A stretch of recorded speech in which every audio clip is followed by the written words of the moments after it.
Assalamualaikum warahmatullahi wabarakatuh. Perkenalkan, saya Ainur Rahmanawati. Di sini saya akan mencoba menjelaskan kembali materi yang telah disampaikan oleh Bu Eni, yaitu tentang kinetika kimia. Dalam sebuah reaksi kimia, pasti akan terjadi termodinamika dan serta kinetika kimia. Termodinamika kimia membahas tentang apakah suatu reaksi tersebut dapat berlangsung atau tidak. Sedangkan pada kinetika kimia akan dibahas tentang seberapa cepat reaksi dan mekanisme reaksi berlangsung. Dalam kinetika kimia terdapat sebuah bahasan, yaitu laju reaksi, di mana laju reaksi itu menghitung seberapa cepat perubahan konsentrasi reaktan atau produk tiap satuan waktunya. Satuan waktu yang digunakan di sini yaitu molar per second. Ini merupakan contoh untuk laju reaksi. Misalnya ada reaksi A menjadi B. Untuk laju reaksi A, ini dirumuskan berarti perubahan konsentrasi A per waktu. Jadi delta A dibagi delta T.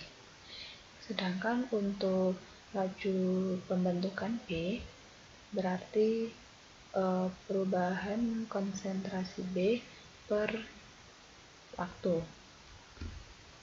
Nah, mengapa di sini A bernilai negatif? Karena A sebagai reaktan akan mengalami penurunan konsentrasi karena dari A akan terbentuk menjadi B, sedangkan di B di sini bernilai positif, namun tidak dituliskan tanda positifnya. Tanda minus dan plus ini menunjukkan bahwa apakah zat tersebut sebagai reaktan atau sebagai produk. Kemudian jika terjadi reaksi seperti AA plus BB menjadi CC plus DD, ini maka laju pembentukan A yaitu negatif 1 per A dikali perubahan konsentrasi A per waktu. Untuk BB 1 per B dikali perubahan konsentrasi B per waktu. Untuk CC 1 per C dikali perubahan konsentrasi C per waktu, dan begitu pula untuk D. Nah, di sini diberikan sebuah grafik yang menunjukkan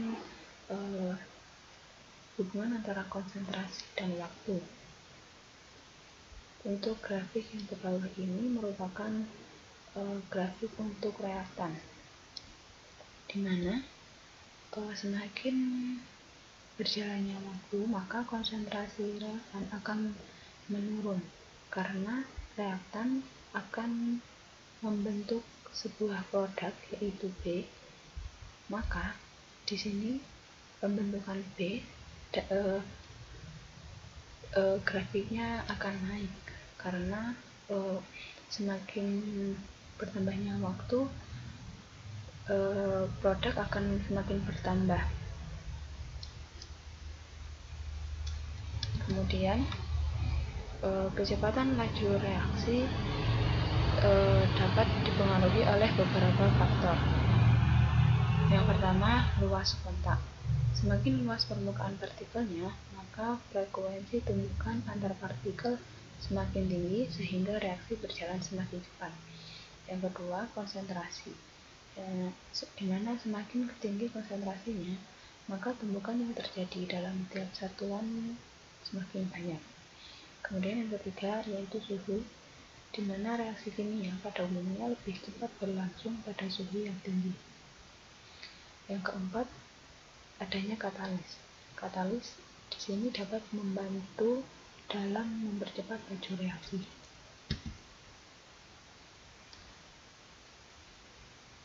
Di sini pengukuran laju secara percobaan menghasilkan hukum laju yang menyatakan laju dalam konstanta laju dan konsentrasi reaktan. Kemudian kita akan membahas tentang orde reaksi. Dalam orde reaksi ini membahas mengenai hubungan konsentrasi dan waktu. Terdapat 3 orde reaksi, yaitu orde 0, orde 1, dan orde 2. Pada orde 0, perubahan konsentrasi reaktan tidak akan mempengaruhi laju. Pada orde 1, laju reaksi akan dipengaruhi oleh besarnya konsentrasi reaktan. Sedangkan pada orde 2, laju reaksi berubah secara kuadrat terhadap perubahan konsentrasinya. Kita membahas tentang persamaan laju reaksi orde 1, di mana pada reaksi A menjadi B, maka laju reaksinya adalah min delta konsentrasi A dibagi delta T, dan rumus laju reaksi atau hukum laju reaksinya adalah K dikali konsentrasi A untuk reaksi orde pertama. Di sini karena laju reaksi dapat dinyatakan dengan min delta konsentrasi A per delta T atau K sama dengan konsentrasi A, maka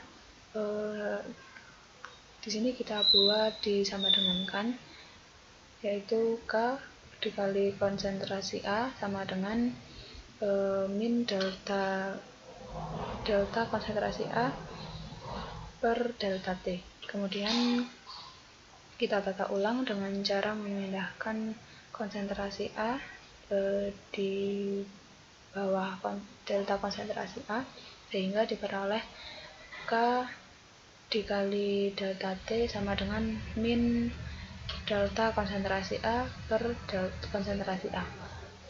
Kemudian dengan menggunakan kalkulus diintegrasikan T sama dengan 0 dan T sama dengan T, maka diperoleh ln konsentrasi 0 per konsentrasi T sama dengan KT.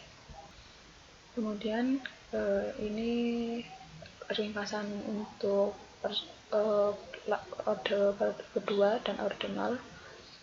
Kemudian untuk orde kedua, laju reaksi dinyatakan sebagai min delta konsentrasi A per delta T atau K sama dengan K dikali konsentrasi A kuadrat pangkat 2.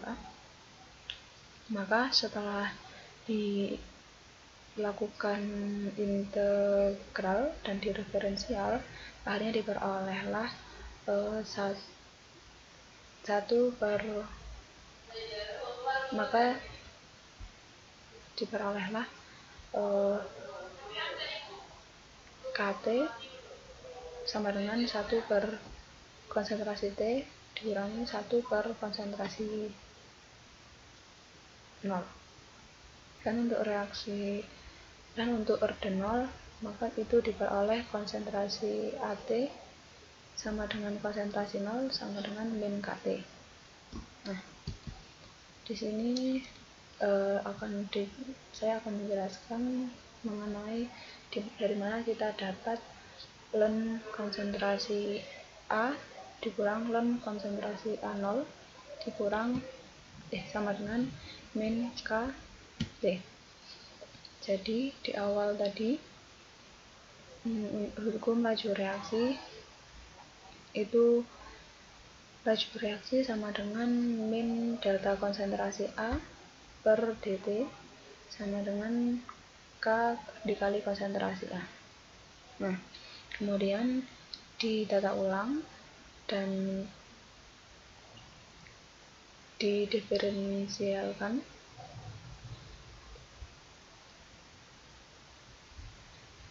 menjadi ini menjadi delta konsentrasi A per delta konsentrasi A per konsentrasi A sama dengan min KdT. Nah, kemudian dapat kita integralkan dengan memberikan batas atas dan batas bawahnya pada kedua sisi. Di sini untuk diberi batas bawah A0 dan ini diberi batas atas AT. Kemudian yang di sebelah kanan min K min KdT ini diintegralkan dikasih batas juga dengan T0 dan T. Nah, kemudian dari kalkulus kita tahu bahwa integral 1 per X dx sama dengan ln X dan integral dx sama dengan X. Nah, ini bentuknya sama, integral 1 per X dx, kemudian yang sebelah kanan integral dx itu sama dengan X. Jadi di sini sama dengan nanti hasilnya T. Kemudian ln A batas atas dan batas bawahnya sama dengan min KT dan batas atas dan batas bawah, sehingga diperoleh ln A ln di konsentrasi A dikurangi ln konsentrasi A0 sama dengan min K kali T min T0.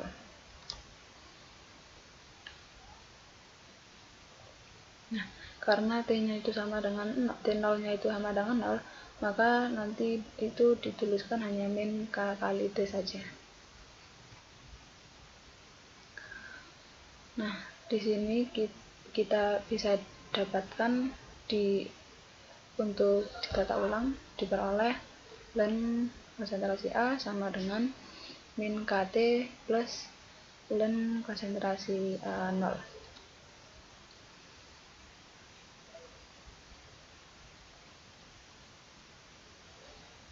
Nah, ini kan awalnya ln konsentrasi A, kemudian ini sebenarnya awalnya kan ln konsentrasi A dikurangi ln konsentrasi A0 sama dengan KT. Terus untuk agar bisa diperoleh persamaan garis lurus, ditata ulang menjadi ln konsentrasi A sama dengan min KT ditambah ln konsentrasi A0. Nah, dari ini kita bisa membuat persamaan garis lurusnya, yaitu Y sama dengan MX plus B, di mana sumbu Y ini adalah ln konsentrasi A, M ini adalah min K yang artinya konstantanya, kemudian sumbu X nya itu adalah waktu dan B nya adalah ln konsentrasi A0. Kemudian untuk reaksi orde 2, nah, hukum lajunya kan min delta konsentrasi A per dt sama dengan K dikali konsentrasi pangkat 2. Sama seperti sebelumnya, ditata ulang, dt-nya dipindahkan ke sebelah kanan dan konsentrasi A pangkat 2-nya dipindahkan ke bawah, sehingga persamaannya dapat dibuat integralnya dan diberikan batas atas dan batas bawah. Nah, kita dapatkan seperti ini. Dari kalkulus kita tahu bahwa integral xn dx sama dengan xn tambah 1 dikali integral xn dx sama dengan x pangkat n plus 1 dikali n plus 1. Dan jika n-nya sama dengan min 2, maka karena di sini pangkatnya adalah 2, maka integral x pangkat 2 dx sama dengan x pangkat min 1 dikali min 1. Nah, jadi dari sini diperolehlah kemudian persamaan yang sudah diintegralkan, min 1 per konsentrasi A dengan batas atas bawahnya, kemudian sama dengan min KT batas atas dan batas bawahnya, sehingga diperoleh 1 per konsentrasi A0 dikurangi 1 per konsentrasi A sama dengan min K dikali T kurangi 0, sama seperti yang sebelumnya. Karena T sama dengan 0, T0 nya itu sama dengan 0, maka tidak dapat dituliskan kembali, sehingga setelah ditata ulang diperolehlah persamaan garis lurus juga 1 per konsentrasi A sama dengan KT plus 1 per konsentrasi A0, sehingga untuk sumbu Y nya 1 per konsentrasi A, garis miringnya atau slope-nya M itu sama adalah konstanta, X nya itu adalah waktu, dan untuk B nya adalah 1 per konsentrasi A0. Kemudian saya akan membahas tentang waktu paruh. Pada orde 0 ini didapatkan bahwa konsentrasi A sama dengan KT ditambah konsentrasi A0. Waktu paruh itu merupakan T setengah, maka konsentrasi A0 sama dengan konsentrasi A sama dengan setengah konsentrasi A0, maka didapatkan seperti ini. Karena A sama dengan setengah A0, maka setengah A0 sama dengan min KT dikali setengah plus A0. Kemudian agar positif kita pindahkan ke luar sisi kiri, jadi KT setengah sama dengan A0 min setengah A0. Di sini karena A0 dikurangi setengah A0 maka sama dengan setengah A0, maka T setengah sama dengan A0 per 2K. Kemudian untuk waktu paruh orde 1 tadi didapatkan persamaan ln konsentrasi A per konsentrasi A0 sama dengan min KT, di mana T sama dengan setengah K ln A0 per konsentrasi A. Jika T sama dengan T setengah dan A sama dengan A0 per 2, maka T setengah sama dengan 1 per K ln konsentrasi A0 per konsentrasi konsentrasi 0 per 2, maka didapatkan T setengah sama dengan 1 per K ln 2, karena ini dicoret jadi per 2, jadi 1, ini 1/2, ini naik per ke atas, 1 dibagi setengah itu sama dengan 2, maka jadilah ln 2. Nah, hasil dari ln 2 itu adalah 0,693, jadi T setengah sama dengan 0,693 per K. Untuk waktu paruh orde 1 adalah seperti itu. Kemudian untuk waktu paruh orde 2 tadi didapatkan persamaan 1 per konsentrasi A sama dengan 1 per konsentrasi 0 plus KT, di mana A adalah A0 per 2, maka 1 per A0 konsentrasi 0 per 2 sama dengan 1 per konsentrasi A0 plus K T setengah. Ini agar bisa kita jumlahkan, maka ini dipindah ke ruas kiri, jadi 1 per setengah A konsentrasi A0 dikurangi 1 per konsentrasi 0 konsentrasi A0 sama dengan KT setengah, maka 1 min setengah per setengah konsentrasi A0 sama dengan KT setengah. Ini kita coret, jadi tinggal 1/A0 sama dengan KT setengah. T setengah sama dengan 1 per konsentrasi A0 dikali 1/K. Ini akhirnya jadi 1/A0 kali konstanta. Jadi waktu paruh untuk order 2 itu sama dengan 1/A0 dikali konstanta. Sekian penjelasan ulang dari saya. Terima kasih. Wassalamualaikum warahmatullahi wabarakatuh.